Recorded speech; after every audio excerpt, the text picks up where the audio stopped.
All right, The Black Cat from 1941 on Blu-ray. And this is not me just reviewing the movie The Black Cat over again. This is actually another version, another movie called The Black Cat. You can see it right there. This is from 1941 this time.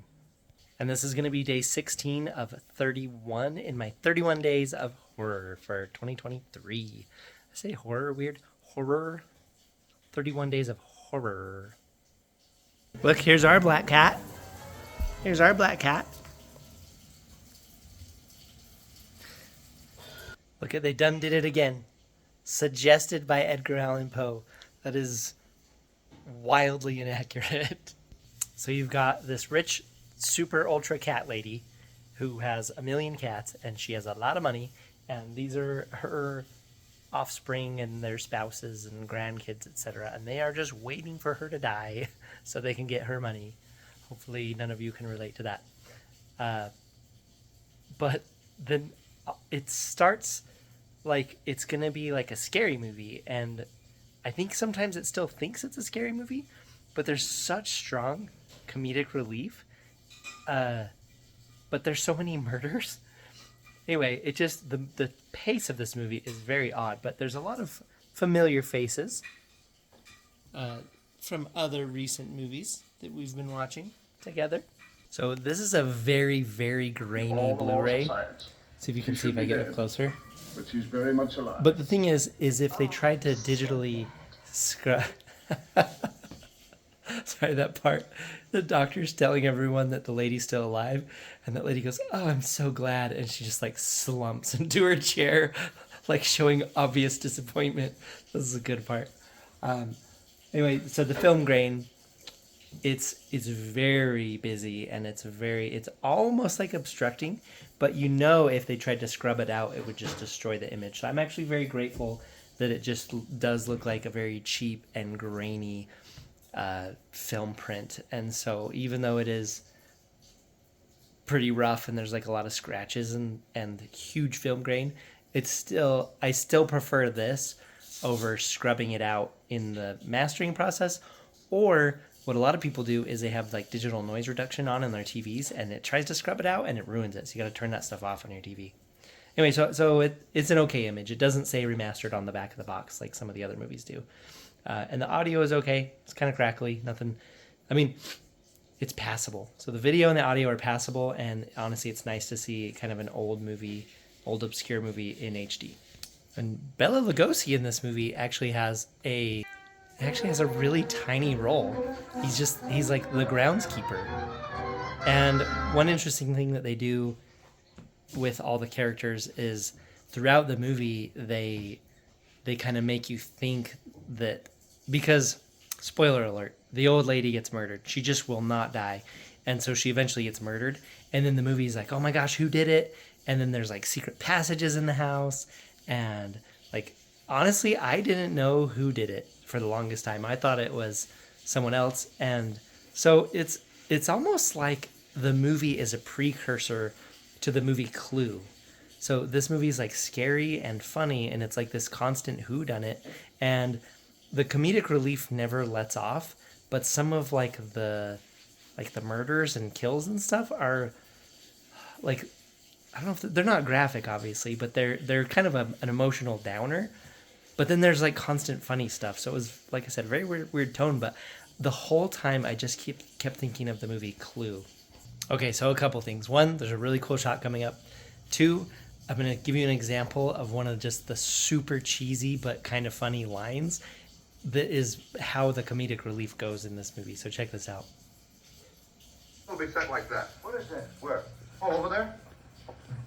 That's a Look at that shot. It's so cool. Come on, I'll show you. So moody cool. Sure, everything around here is for the cats. That's why the place is going to the dog. Man, I didn't say that. Right? 'Cause she's a crazy cat lady, so everything's for the cats. Anyway, cheesy line. Look at these kittens as she's reading her will. Her giant glasses. Look at her kittens. Do hereby make the following declaration. There's cats everywhere.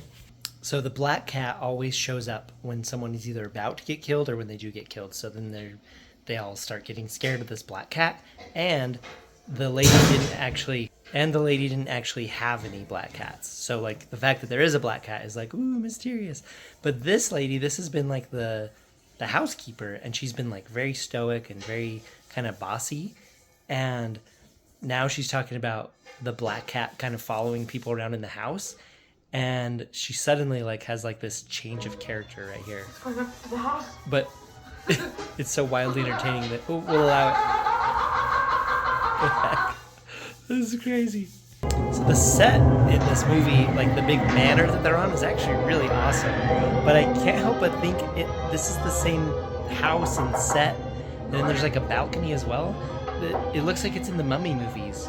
Look at this balcony. So I was sitting here being like, hey, I think I saw this in a Mummy movie. And then watch this stunt. Here goes, check it out. Yes, that is a great stunt. I don't know, like what safety precautions they look. To me, it looked like a dude jumped over a rail from the first down to the second, and the second is a tall story down to the ground, and just landed in like a little bit of water and mud. That's like an ankle breaker. So that's an impressive stunt. Like, I don't think they used any wires or anything. Like, and it looked like the actual actor. I don't know if they switched him out for a stunt double, but either way, like, that was an incredible stunt on camera. And then he's chasing this guy because he thinks he's loading a dead body into this thing, but really, this is Bela Lugosi. Really, he just caught all the cats and is trying to like take them to the barn. So there's throughout this whole movie, like I said, everybody is like, is this person bad? Is this person bad? Is this person bad? And it kind of keeps you confused to the point where I kind of want to watch it again, because I think they might be teasing you so much to the point that it's actually ridiculous and like I said, kind of out of character. But it is fun while you're watching that you don't know who it is. So this guy's just been out in the rain. Jason false leads and comes in soaked and freaks everyone out, and then no one believes him, also because he can't articulate very well.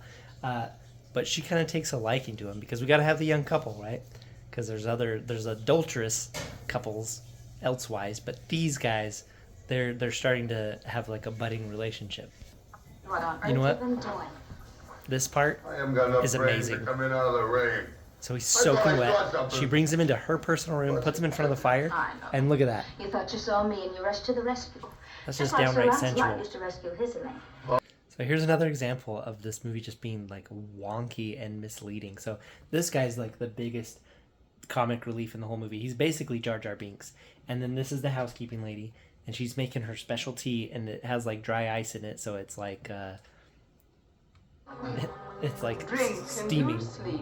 She's like, you'll sleep. So you're like, oh my gosh, she's gonna murder him. But watch this. Watch when he drinks it. What the heck? They do like this jump cut, and they don't do anything like that at all at any other time in the whole movie. So this one scene just has like this zany reaction to whatever she put in the tea. All right, so some more shenanigans has happened, and they decide that it's Abigail's fault. She's that housekeeping lady with the crazy tea. And they decide it's her fault, so they're going to go confront her in her room. And then it gets freaking dark. Look at this.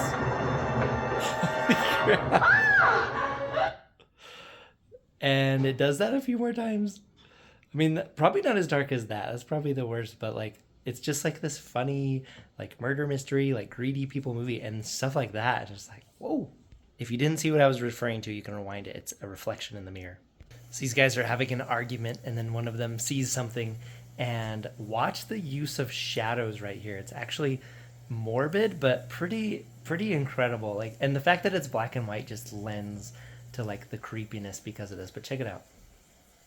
Ain't out of my way. Look at the shadows. Oh, that is good. Get away! Get going! That is good. It just adds to like the moody creepiness of this thing. So it's definitely a good Halloween movie. But again, like I said, it's kind of like Clue, so it's like a murder mystery movie, but I think it's a good Halloween one. And then there's like, people think that there's an element of the supernatural with the black cat showing up, and then a very obvious like human voicing it, being like, meow. It's like super fake. Now check out this face grab out of context. All right, here's how not to pick up a gun.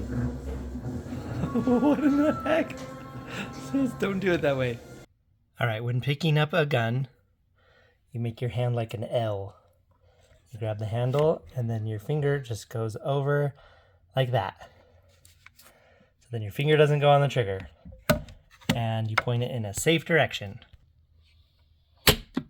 Anyway, so people picking up guns like she picks up guns is how people accidentally shoot themselves and others. So keep your finger off the trigger until you're actually ready to shoot. Never point it at anything that you're not willing to destroy. Treat it as if it's loaded 100% of the time. And pay attention to what is your backstop from behind what you're shooting at and what's beyond it. So, my goodness. So, I know it's all fun and games and murder, but someone could get shot. All right, now I am a big fan of a creepy shot. Look at this. Woo woo. Speaking of shot, this hallway shot, but also that underground, like scary catacomb shot. Like, I love me a good shot, perfect shot composition, creepy moodiness. I love it. All right, we got the knight in shining armor rushing to rescue the girl. He's hurrying. Creepy shot again. Meanwhile, the girl's getting put into a friggin' people oven. This scene's seriously stressing me out. That lady is in the oven and it's lit. It's not all the way lit. It's just kind of like the pilot light going, but she's in the oven and the black cat's in there with her. I mean, it'd be sad if the cat died, but the lady's gonna get burned and that's awful. So she's trying to like block the window. Anyway, there's this confrontation. He saves the girl. I was gonna say something wonderful happens to her. It's not wonderful in real life, but it's wonderful in a movie. That can be true, right? Right as she's about to shoot this guy, she knocked over a candle. she's got the gun on her. Look at her go.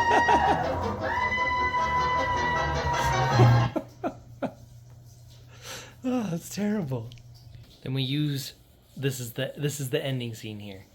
And they use the trapdoor so they could sneak back there and kiss each other. Two grown-ups gotta sneak and kiss. And then Jar Jar breaks the fourth wall here. I get it. So look at this. Oh, sneaky kiss. So it flips it around. There's a bunch of kittens. Ah! How did he get in this picture? What in the world? So then he breaks the fourth wall at the end of the movie. Like, what is this movie? This guy's... Boop. He's funny. He does comedy well, but it was a very weird movie. So I liked it though. I would totally watch it again. It's a great group of horrible people fighting over a will on a scary, stormy night, dark and stormy night, like needs to happen. But I liked it. It was fun. So let me know if you've seen this movie. It was definitely completely different than the other Black Cat movie. And it's also completely different from the Edgar Allan Poe story. So, I don't know. But this one was fun. Yeah, let me know what you think of this. This has been day 16 of 31 in my 31 days of horror. So, stay tuned for more and push a thumb up or a thumb down button and type words down below. Okay, bye.